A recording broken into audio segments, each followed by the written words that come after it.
great to have your company again, Capricorn. Didici here from astrology.com.au. Welcome to those of you who are new.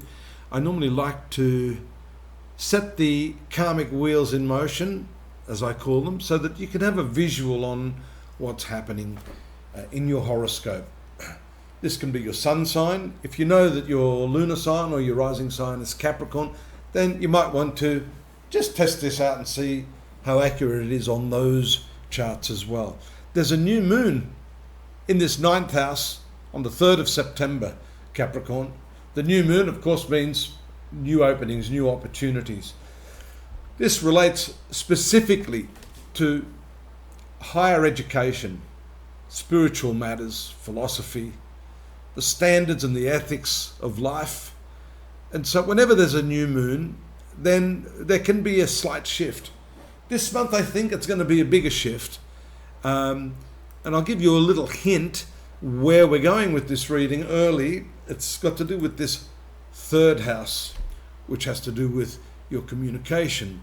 It's got to do with your siblings, neighbors, short journeys, contracts, and more importantly, the way in which you think about things. You see, education's not just about a collection of facts and figures. It's about the way in which you think.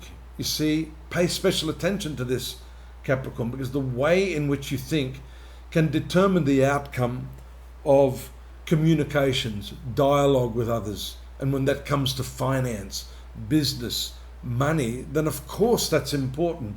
That's going to really, really give you the edge. That's a skill that you need, apart from all of the factual knowledge of a particular line of understanding, industry, business.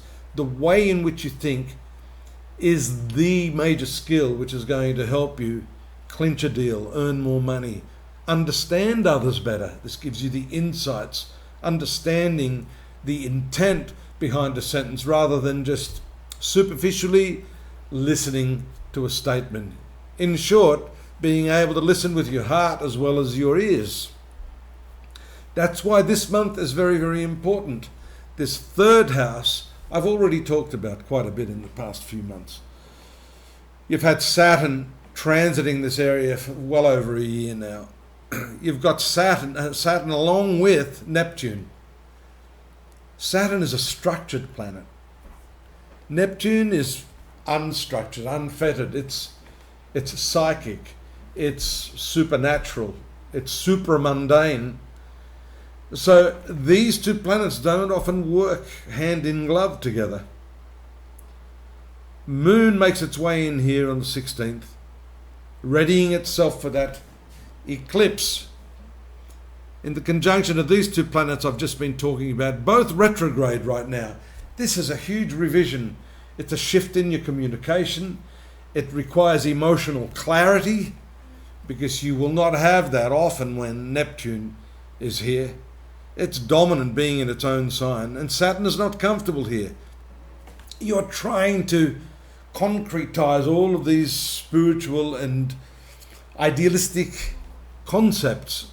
That's not easy. That eclipse is going to bring all of this to the surface. You're going to have to find a solution. You're going to have to know the best ways to think about what you're doing and how to convey that in a way of communication. For some of you, this 9th house that we saw the new moon in is going to mean restructuring your higher education. If you university, maybe changing the nature of the subjects you've been doing. Do they fit like a glove with your personality? These are the questions. That's the structural part of Saturn. That's bringing all of these ideas down into structure. Structure means, how do I channel these non-practical skills, these methods of thinking, these philosophies, these ideals, these standards, these ethics, into the practical side of my life, into the way I deal with people.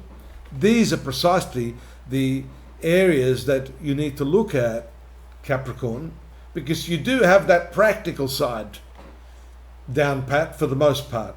You are a practical earth sign. But how are you filtering all of these non-practical, non-material ideas. They're there sitting there in the background, but you've got to bring them together.